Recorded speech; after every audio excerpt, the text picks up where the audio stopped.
Right, guys. There's been some sanctions, and it's going to affect Bulgaria, but it might be for the better.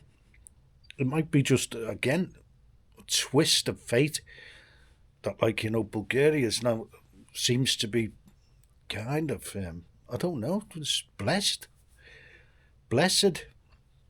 Anyway, so the sanctions are against LUKoil and another company. I can't remember the name.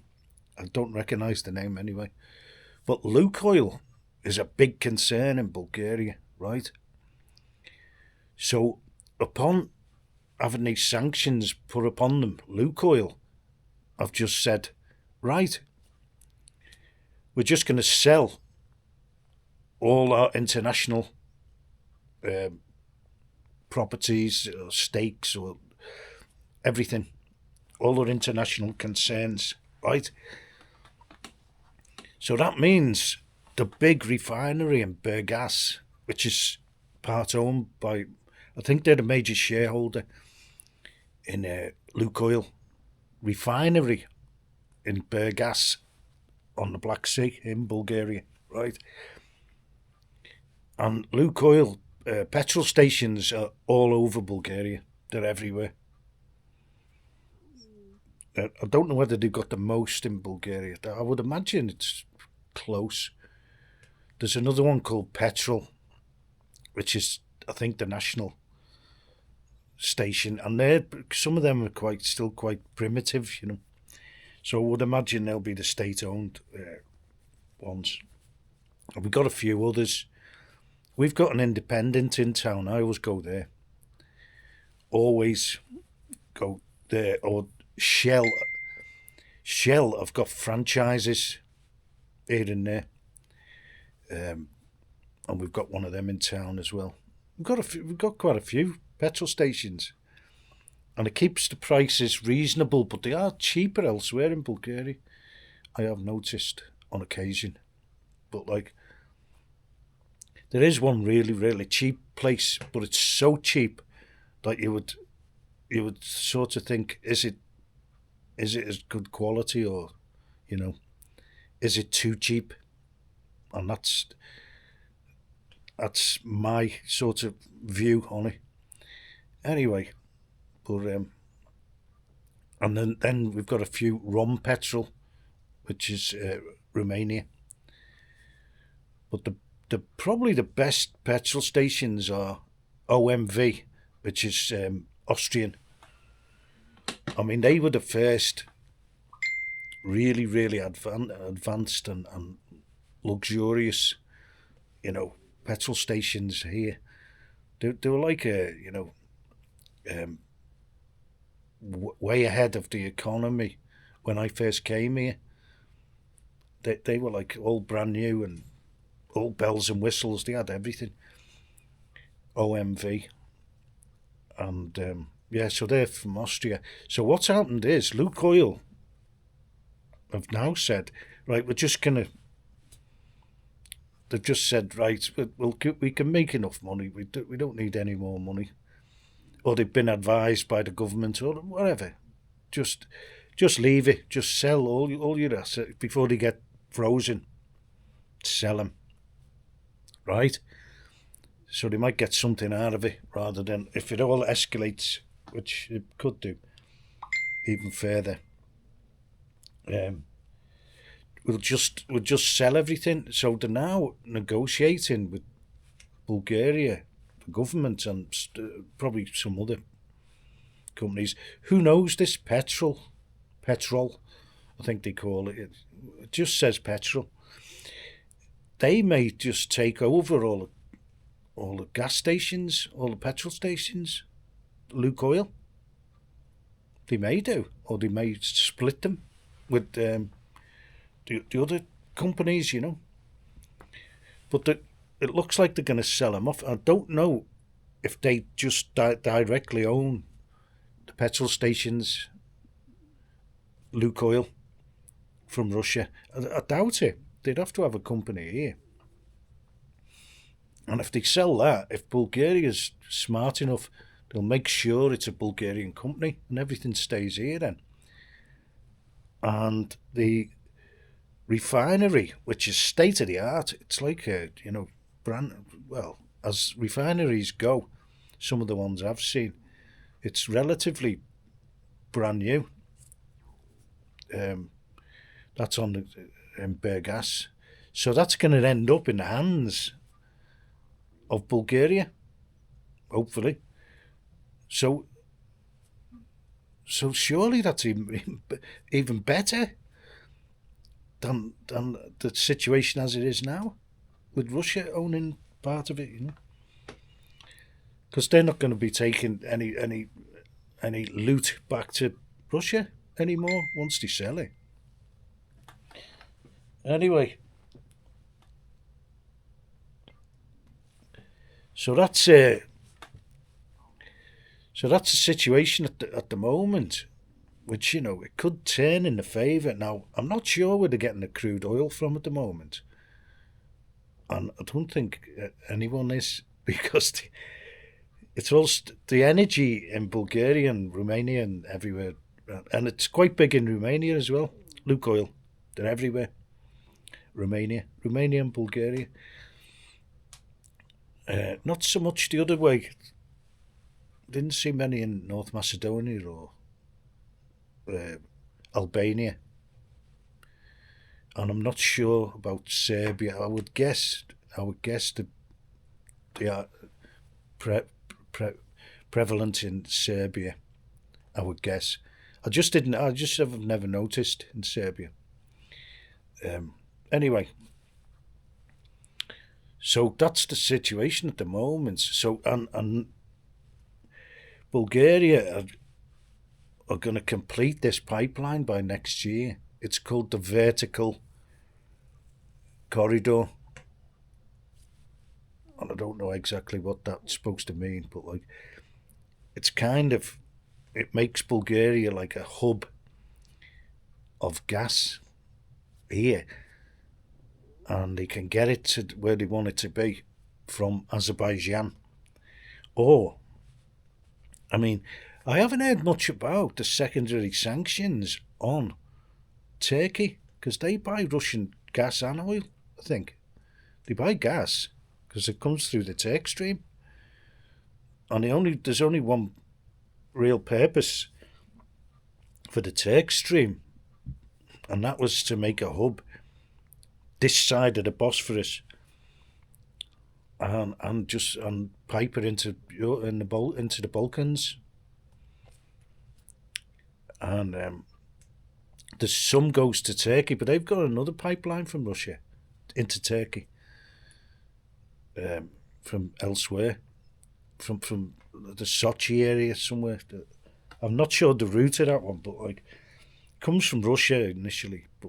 So they've got two pipelines. I think that one goes to Ankara, the capital. Anyway, so it could all turn out even better, because actually the US and the EU bullied Bulgaria, and that turned out better for them. They bullied them because the Turk stream was supposed to be the South Stream, which was going into Varna, and that would have been shut down by now. But as it now goes to Turkey, it isn't, from Russia. And the crude oil, I did see an article where they said it was coming from Kazakhstan, that they were buying it from Kazakhstan and not Russia, but it comes through Russia to the Russian port and then through the Black Sea. And they also got an exemption, Bulgaria, of the last 5 years or so, that they could buy oil off Russia, but they sort of voluntarily said they weren't going to buy any. But they said it was coming from Kazakhstan, so it's anyone's guess where it comes from, or they're doing all sorts, like transferring oil and gas ship to ship blatantly. There's places everywhere all around the world. And you've got a question, they're on about the shadow fleet of these tankers coming from Russia with the LNG. But no one ever says where it's ending up. And apparently it's the Netherlands. And they've got a huge place there. I think Rotterdam. I mean, their docks there is like a small city. It's massive. Takes half an hour to drive through it. We went on the ferry a couple of times, Rotterdam. And it takes ages to go through all the docklands. And it's all that kind of stuff, refineries, oil. And then they can ship it. They can resell it then. So no one ever says where's the shadow fleet delivering to, because they're all crooks. I mean, that's why. And Brussels, and they need the gas. That's where it's coming in, or places like that. And there was one place when the UK was running desperately short of gas a few years back. And they were on empty, they were on like reserve. And then all of a sudden these ships turned up in, I think it was Newcastle, from Russia, with the LNG. So I mean, they're all crooks, and like the sanctions seem to be aimed now a lot at India. They're trying to detach India. They're the most vulnerable. I mean, China's not vulnerable at all. Like, they just won't give you any chips to build cars anymore, or anything. They'll just that's their trump card. The chips. I mean, that's it. There's nothing anyone can do. They hold all the they call it rare earth and all this. Anyway. So it could turn out again to be favourable for Bulgaria. Now, the gas comes in from all over now, and they own half of the terminal in Greece, Alexandroupolis. The Greek names are always difficult. It's just before the Bosphorus, the Straits. So they don't have to go into the Black Sea to deliver to Bulgaria. So that cuts out Turkey, because they'd have to pay them or get permission, because they run it. They run the Black Sea, what comes in and what goes out. Turkey. They have full control over it. So they've built it in Greece, this hub, and it joins into the other one, which is in Turkey, just further down the line, and they also have an interconnector in Greece, and then there's another one further down towards the other border to Greece, below south of Sofia. So they've got two in routes from Greece, and they've got one in from Turkey, from the hub, which is fed by this Turk stream and others, Azerbaijan. I forget what they call it. I think that's the TAP pipeline, and that comes from who knows. They say it's Azerbaijan, and maybe they were trying to get one across Syria from Qatar and Iran years ago. And I don't know whether it ever happened. Plus, they can get LNG. They've got an agreement to bring it by sea from Georgia, from Azerbaijan. But they've got to get through Armenia and Georgia, whatever. But apparently that's happening as well. And I don't know where that discharge is, actually. It might even go to the Greek... I don't think Bulgaria's got the LNG terminal. I don't know. It might do. And they've just signed a big deal with one of the big companies for drilling or gas off the Bulgarian coast as well, because Romania, they already do it, and now Bulgaria are going to do it. They're actually exploring now, so there's that, and they're pretty confident it's that they'll be able to do it. I think the water's a bit deeper in Bulgaria, but we'll see what happens there. So there's plenty of scope here, and also the electricity. Bulgaria's grid has got these capacitors, and as the solar and whatever else renewables, maybe they've put it in because the hydro is intermittent, and they have these like capacitors. Basically, they can deal with surges of electricity and dissipate it, or whatever they do with it. And they actually saved the day when they had a surge in North Macedonia this year sometime. And they saved the day by they diverted all the electricity, the surge, into Bulgaria, who could deal with it somehow. I don't know how they do it. So they're all interconnecting now with Bulgaria. Maybe that's why they had the grid system with all these, whatever they are, capacitors, which can handle all these surges, because that's what you get with solar. And I think that's what happened in Portugal and Spain, but they never said. They've never come up with a final answer kind of thing. So that's another thing. And now that, like, with all this solar and storage and whatever else, they've still got the coal power going here. But it's all being equalised, and they're increasing the nuclear as well. They'll have another extension of that going, I think, by next year. But and while other countries, like say the UK, and this isn't bashing the UK, I mean, it looks like they're almost they're definitely like a net importer of fuel and gas, oil, the lot, everything. All they've got that they use in the UK at the moment, I think, is a few solar panels and all these wind farms. And I think wind is garbage.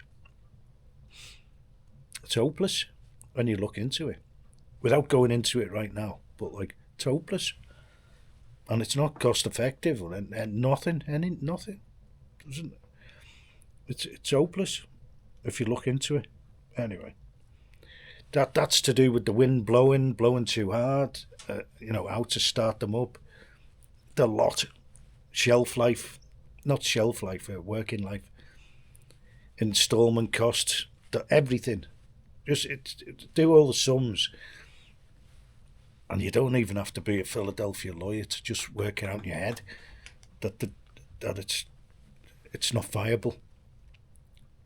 Anyway, I would have thought tidal. Now they were doing tidal stuff, and there's rivers like the Mersey, which you could easily do tidal barrages. There's one thing that UK has got is big tides. The River Severn, big tides. Anyway, but they're not. All they're doing is, like, half the nation's putting up flags on lampposts and the other half's taking them down. That's where they're at. That's where the UK's at. It's totally like it's everything's crumbling around them. That's all they're thinking about, putting flags up. And there's another guy who just watched this morning. He was on a step ladder trying to get this flag down. This kind of Muslim guy, and and they were arguing between themselves about like which flag's which, and that's where they're at, and complaining about like chocolate bars in the supermarkets. That's where it's sunk to, the level, and unless when you're outside it, like we are here, and you're looking in, you think, oh my God. And you just look around in the background. Always look around videos. There's footage from all over the world. Look around in the background. How people are dressed. How people. Not me. I'm the man in rags. Look in the background, and you'll see how the country is. If you look carefully. You look at Russia. There's loads of things like just search supermarkets Russia. Look at all the supermarkets. Look at the prices, and then look at the streets and the traffic and all that, and places like Vietnam and it's all brand new. Vietnam. Everyone's orderly. No one's in shop doorways, and they're not here either. They're not. Anyway. So that's but you could pick places out. That's what Farage did. He did like a hit piece on Bulgaria ages ago. He must have said, right, take me to the worst place you can possibly find in Bulgaria, and we'll go and meet the gypsies. Absolute hit piece. Absolutely. Anyway, so that's the energy situation. So this LUKoil, it could be a negative. It looks like a negative, and it could be turned very quickly into a positive. Like Bulgaria could own all LUKoil's shareholdings in their own company, and it won't be LUKoil anymore. It'll be BG oil. So there's where we are. Okay. I'll turn this off.